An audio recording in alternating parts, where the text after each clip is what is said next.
Duron Carter in that matchup on Brandon Isaac, the linebacker, and what you're going to see on the back end, the free safety deep, Courtney Stephen, he's working towards S.J. Green's side of the field.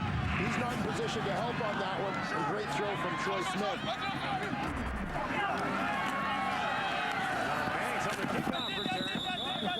Out across the 40-yard line to the 43, so the Ticats once again in a 13-point hole, but move the ball well on the last offensive possession. There's a close-up look at Troy Smith. Spots an open Duron Carter and zips it. And the key, Brandon Isaac was right in his hip pocket in the coverage as Carter came across the field on that one. And Troy Smith, who sort of seems to throw almost everything on a line, no matter how far he's throwing the football, put just enough loft on that one to basically throw Duron Carter open and leave Brandon Isaac too shallow in his coverage. He's 16 for 22 for 2 touchdowns in the game. Now Burris and the offense go back to work. C.J. Gable on the carry gets a couple of inches. And once again, C.J. Gable as a ball carrier is not a factor against Montreal. No, the yards have been hard to come by for Gable again. And Montreal, by the way, allows the fewest yards, the fewest rushing yards per game, and the fewest rushing yards per attempt. So this is a tough defense to run on to begin with. Yeah, and for as much as we talk about Canadian football as a passing league, see the mastermind of this Alouette defense, Noel Thorpe, he's their coordinator. Their 4th in 4 years. A lot of changes on that side of the ball. Jeff Lineberg, their former coordinator, now with the Ticats. Now Burris throws, and the pass is caught by Fantuz across midfield. And down to the Montreal 54-yard line, a gain of 12 and a Hamilton first down. Good sign of response here from the Hamilton Tiger Cats.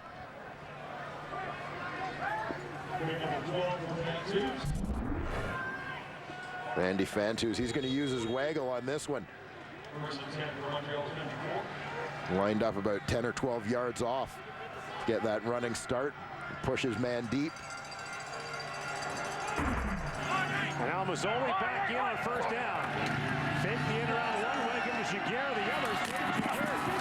Giguere dives ahead down to the 45-yard line. And he's got a gain of about 8. Sam Giguere back in the lineup last week. Well, as you start to see some more of the tools in what we could call the Swiss Army offense here. A lot of moving parts. When Jeremiah Mazzoli is in the ball game, you have a couple potential ball carriers, a lot of Brandon Banks and Samuel Giguere crossing in the backfield as potential ball carriers on sweeps to the outside. He is closer to 9, and now Mazzoli's cracked up on his shirt. He's off by Chip Cox. He'll lose a yard. It'll be 3rd and 2 for the Ticats, and they will punt. So for the first time, the Alouettes able to snuff it out. And Chip Cox, not surprisingly, a big part of the solution to this run package. He fights through the block of Tim O'Neill to come up and make a play. Now Bartel sends that low line drive punt to the sidelines. It's a good one that skips out of bounds inside the 10-yard line at the 4. A 44-yard punt, no return. Chip Cox with another big defensive stop for the Alouettes. The sack tally is brought to you by Purolator, tackling hunger across Canada. Check. Montreal is number 2 in the league in sacks. Hamilton is last in the league. The only one in this game turned in by Chip Cox so far, who also had a tackle for a loss in that last play. And so now it'll be Brandon Boudreau who leads the Ticats with 7 sacks, and the defense trying to hem the Alouettes in here as they begin at their own 4-yard line.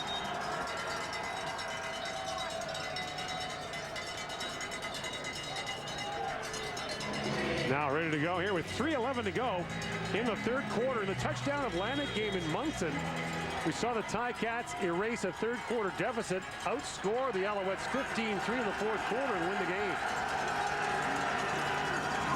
There's Sutton on the carry. Sutton first down and more up to the 20-yard line. Skips up to the 23, and that's a big first down for the Alouettes. Well, what Terrell Sutton has done in the ground game over the last couple of weeks can't be underestimated in terms of the success of Troy Smith, a guy who can give you some positive yardage on first down. And let's give some credit to this Alouette offensive line. Nice push there by right guard Ryan Bombin. Give him some bump here in Guelph, where he played his university football. Former Griffin. Doesn't recognize the stadium, apparently. It's a grass field that he played here. There's Bull Bowling.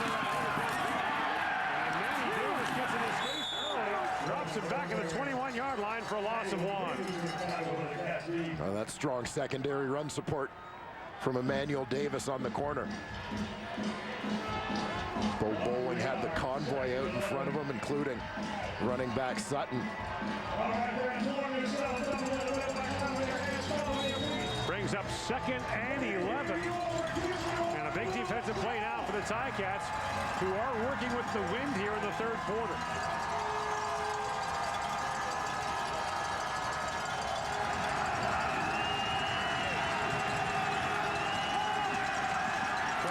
Smith throws, Carter the catch, and Deron Carter out across the 35, still going up to the 40, and the 41, a first down and a gain of 20 yards for the Alouettes.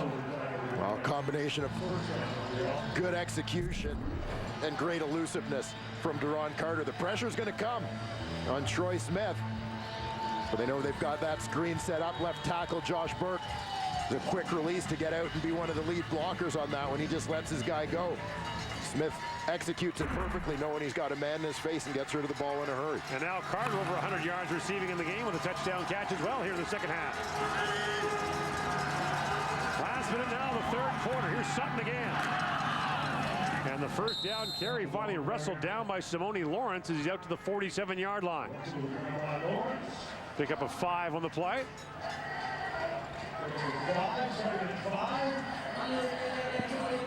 Just a completely different look to this Montreal Alouette offense in the last couple of weeks.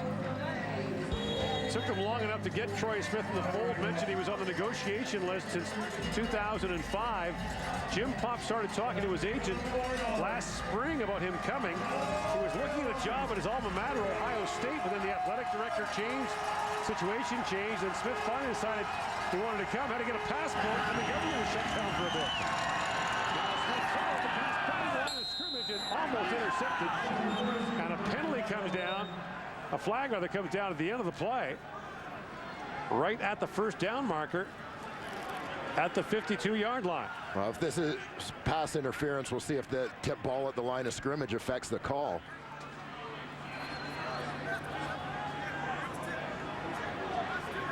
There is no infraction on the play.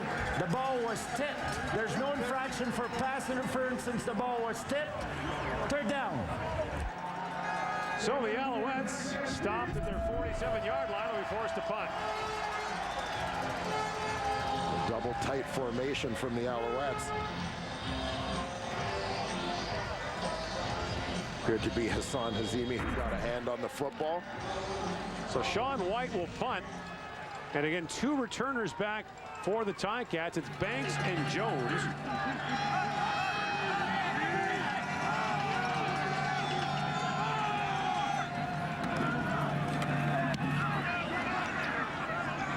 Tumbling kick bounces in front of Banks at the 25-yard line. And Brandon Banks got through the first wave, still going. Banks spins around and gets up to the 38-yard line. A 38-yard punt, a 14-yard return. And the third quarter comes to an end as the teams exchange touchdowns in the third. The Alouettes lead by 13 with a crucial fourth quarter to go.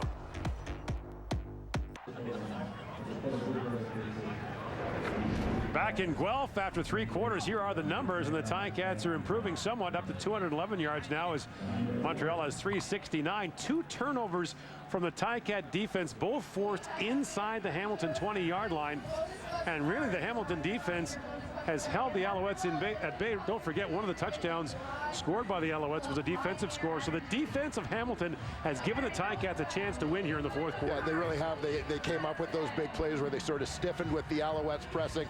No doubt the one they wish they could have back, that big response play to Deron Carter in the third quarter after a nice Ticat scoring drive. So Burris and the offense go to work here to open the fourth quarter. A light rain falling, the wind in their face. But if they can fashion a fourth quarter comeback here, they can guarantee themselves another game in this stadium, as they would clinch second place in the East Division. And we mentioned it earlier, since the CFL went to this playoff format 40 years ago, no team finishing third in the East has ever won the Grey Cup. On first down, Graham throws, the catch. And tripped up quickly on the play by the Alouettes' Curtis DeBlanco. A positive play for the Hamilton Tiger Cats, but one that maybe had an opportunity to be an even bigger play if you keep an eye on the running back, C.J. Gable, coming out of the backfield, motions to the number 2 spot on that short side, and ends up by himself down the sideline. Now second down for the 45. Hey, Marco, who's on the collar?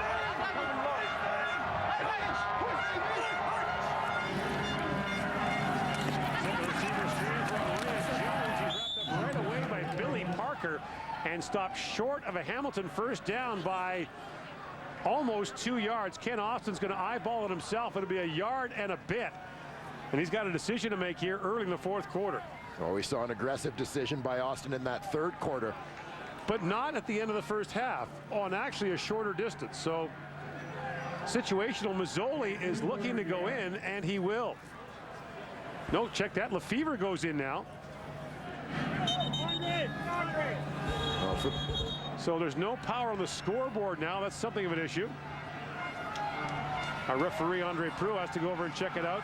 Prue, by the way, could fix it. He's a master electrician. That's his full-time job. He's a little busy right now. Oh, is he? Sorry. Yeah. Just hand him some electrical tape and a wrench, and away you go. Actually, I guess electricians wouldn't use a metal wrench, would they? That's probably not a good idea. And the reason I'm not an electrician. So the clock is out.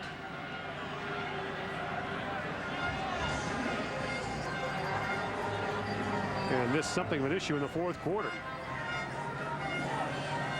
We know it's a 13-point Montreal lead. That's critical, but the time itself becomes important.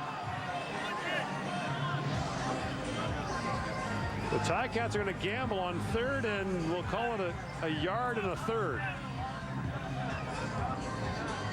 And Dan Lefevre comes in.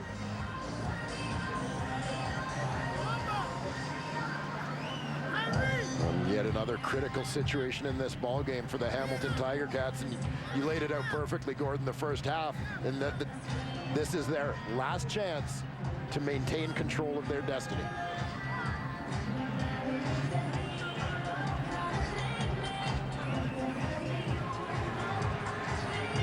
And just like that, the clock is back. And the rain falling harder. There's some frost on the pumpkin too as we get later in the day. Temperature dipping down around the freezing mark. There was some snow this morning on the way in. Playoff football weather, we'll call it. All right, so Lefevre is in. But the time is wrong on the clock by a minute. Now they got it right.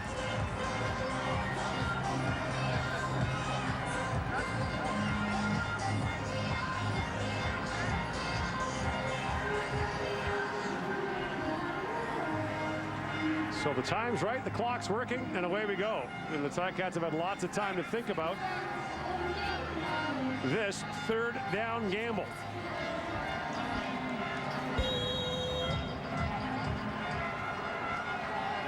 And a key one here at this point in the game.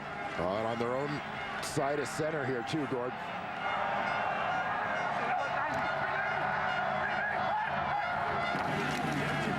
Lefevre dives ahead. The second effort should have him get there as he went over the top of the pile. But he had a long way to go for a short yardage play.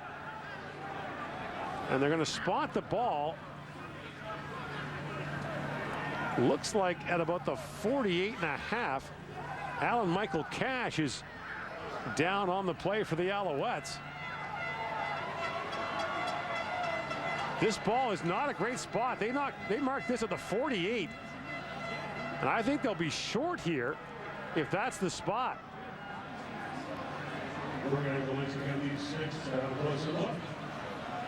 Now, this is a challengeable play. A third down spot can be challenged by the Hamilton Ticats.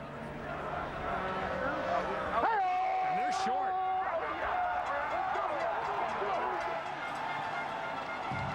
A turnover on downs by the Hamilton Ticats. And it's Alouette football. On the sidelines after a failed third down plunge. The Ticat quarterback just not nearly enough push in that situation. It was a long yard, as you said, about a yard plus a foot, Gord. And there was no surge from that Hamilton Tiger offensive line to move the ball. Throws it over to S.J. Green. Spins at the sidelines, flags all over everywhere. Ken Austin argues out of bounds up the field. Austin almost jumped on the field to make that call, but there are 3 flags down.